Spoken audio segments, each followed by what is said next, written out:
बहू, मैं जानती हूँ तुम्हारी शादी बहुत जल्दबाजी में हो गई। अभी अभी तुम्हारा कॉलेज खत्म हुआ था, लेकिन तुम बिल्कुल फिक्र मत करना, ये तुम्हारा अपना ही घर है। यहाँ तुम्हें बहू जैसा बिल्कुल महसूस नहीं होगा, और मैं तुम्हें किसी जिम्मेदारी तले दबने नहीं दूंगी। जी माँ जी, सच कहा आपने। मेरी सारी सहेलियों ने तो अभी तक शादी का सोचा भी नहीं था, और जब उन्होंने मेरा सुना तो बहुत हैरान हो रही थी। लेकिन अब ये सब तो ऊपर वाला ही तय करता है ना, तो मेरी शादी जल्दी हुई, इसमें भगवान की मर्जी होगी। कोई बात नहीं बेटा, ये सब सिर्फ इसलिए हुआ क्योंकि तुम्हारे दादाजी की तबीयत बिगड़ने लगी। पर तुम बिल्कुल चिंता मत करना, तुम्हें नौकरी करनी हो तो बेझिझक शुरू कर देना, हम तुम्हारा बिल्कुल साथ देंगे।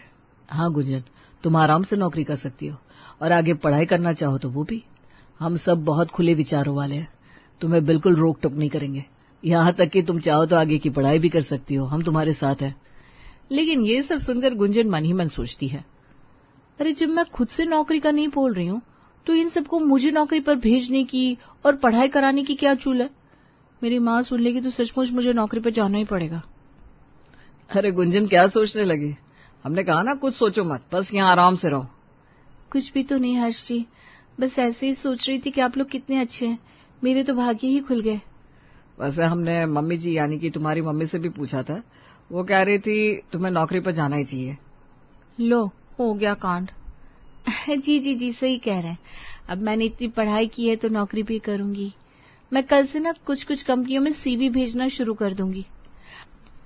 असल में गुंजन थोड़ी आलसी प्रवृत्ति की थी। उसे ये सब काम करना, पढ़ाई करना ज्यादा पसंद नहीं था। उसका मन तो सिर्फ खाने पीने और अच्छे कपड़े पहनने में लगता था। इसीलिए ससुराल में वो सुबह सुबह से अच्छे से तैयार होकर बैठ जाती। एक दिन सुंदर सा सूट पहनकर गुंजन कमरे से बाहर आती है। अरे वाह बहू, ये सूट तो बड़ा ही प्यारा लग रहा है। तू कहीं जा रही है क्या? नहीं नहीं माँ जी, मुझे तो घर पर भी ऐसे ही अच्छे से तैयार होकर रहने में बड़ा मजा आता है। सही बात है बेटा, यही तो उम्र है तुम्हारी ये सब करने की। अभी तो तुम बच्ची हो, और हाँ, आज तुम बहुत सुंदर लग रही हो। शुक्रिया माँ जी।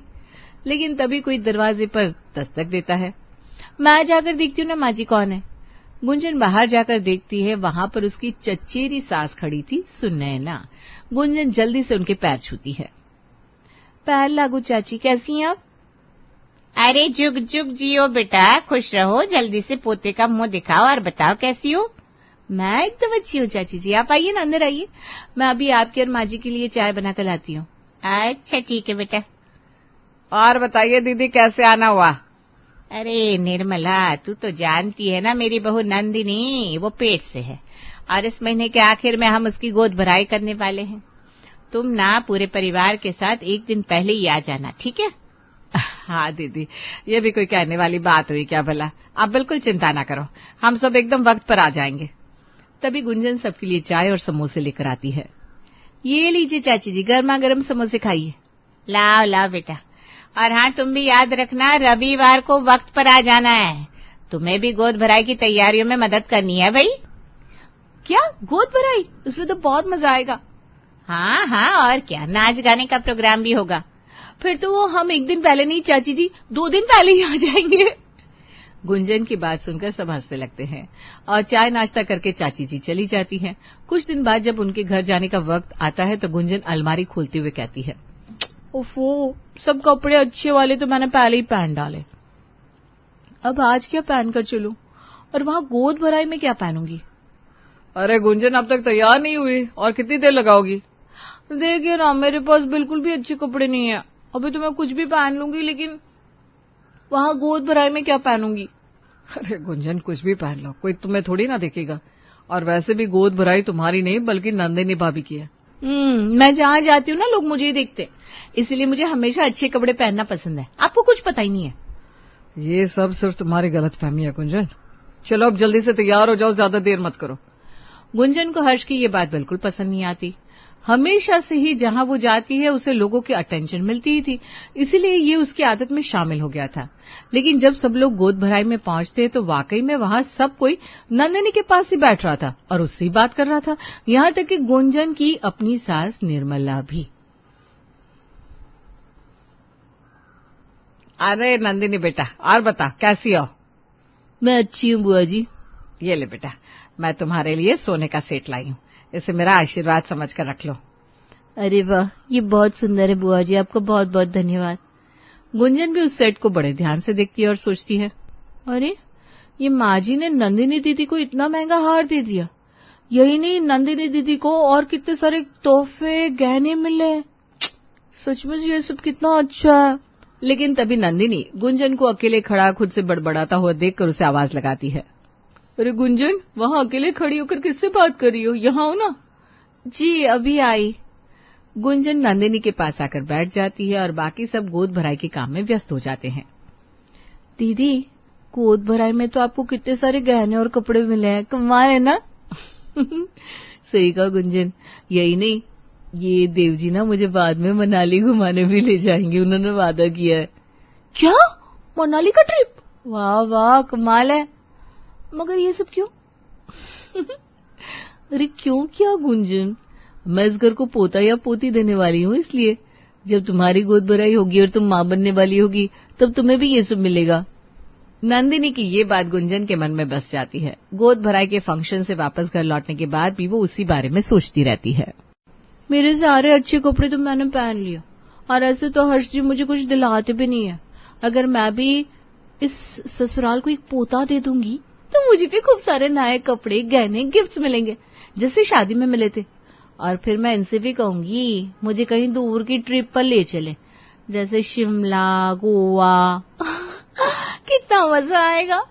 अब तो मैंने फैसला कर लिया भाई, मैं भी दूंगी अपने ससुराल को एक पोता। गुंजन फैसला कर लेती है। उसके बाद वो सीधा अपनी माँ को फोन लगाती है, लेकिन फोन उठाते ही उसकी माँ कहती है, अरे गुंजन, कैसी है बेटा? लौट आई गोद भराई के प्रोग्राम से? अब बता, तूने वो कंपनी में सीवी भेजा या नहीं? नौकरी का क्या हुआ? माँ, वो भेज दिया था, पर अभी कहीं से रिप्लाई नहीं आया। अच्छा, तो फिर और जगह भेजना। देखो बेटा, तुम्हें ज्यादा दिन घर पर बैठना नहीं चाहिए। तुम नौकरी करोगी तो इससे तुम्हें ही बहुत फायदा होगा। यही तो उम्र है तुम्हारी ये सब करने की। हाँ माँ, वैसे ये सब छोड़ो ना, एक बात बता। पूछो बेटा। वो नंदिनी दीदी को ना उनकी गोद भराई में उनकी माँ ने बड़ी सुंदर पायल दी। अब मुझे क्या दोगे मेरी गोद भराई में? क्या?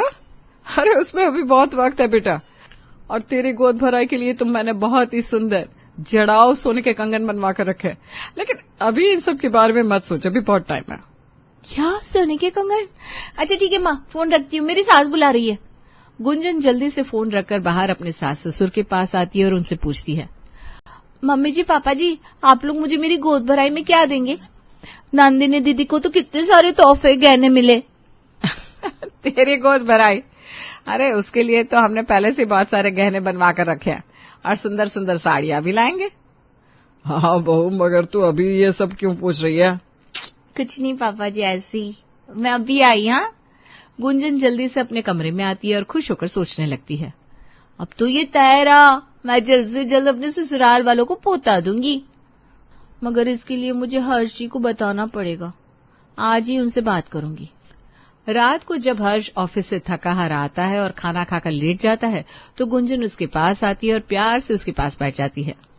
ए जी, ओ जी, सुनियो ना जी। हाँ बोलो गुंजन, बड़ी खुश लग रही हो। किसी कंपनी से तुम्हें जॉब का लेटर आ गया क्या? क्या है ये, आप भी हर समय एक ही बात करते रहते हैं। ऐसा कुछ भी नहीं है, मुझे भी दूसरी बात करनी है। ध्यान दीजिए मेरी बात पर। अच्छा बताओ क्या बात है, जल्दी बताना, मुझे नींद आ रही है। अगर कोई इधर उधर की बात है तो कल सुबह ही बताना। अरे ध्यान से सुनिए ना, वो मुझे शर्म आ रही है। मैं आप सबको और मम्मी पापा को पोता देना चाहती हूँ, वो भी अभी जल्द से जल्द। ये सुनकर हर्ष की नींद ही उड़ जाती है और वो चिल्लाकर कहता है, क्या पोता? अरे धीमे बोलिए ना, वरना सब लोग सुन लेंगे ना। मुझे ना सबको अचानक से सरप्राइज करना है। बताइए ना, अब तैयार है ना सबको पोता देने के लिए? अरे तुम्हारा दिमाग तो ठीक है गुंजन, अभी तुम ये सब बातें क्यों कर रही हो? अरे अभी तो हमारी शादी को 1 महीना हुआ है, इतनी भी क्या जल्दी है? क्या? मगर अरे बस, मुझे अब इस बारे में और कुछ नहीं सुनना, हम ये बात बाद में करेंगे। अभी से बच्चों के बारे में बात करने का ये वक्त सही है क्या? बहुत जल्दी है ये। अभी मुझे करियर में आगे बढ़ना है, कुछ और पैसे कमाने हैं, कार लेनी है, बच्चे के साथ बहुत खर्चे और जिम्मेदारियां भी आती है। खुद बच्चों जैसी बात करती है और कहती है बच्चा चाहिए।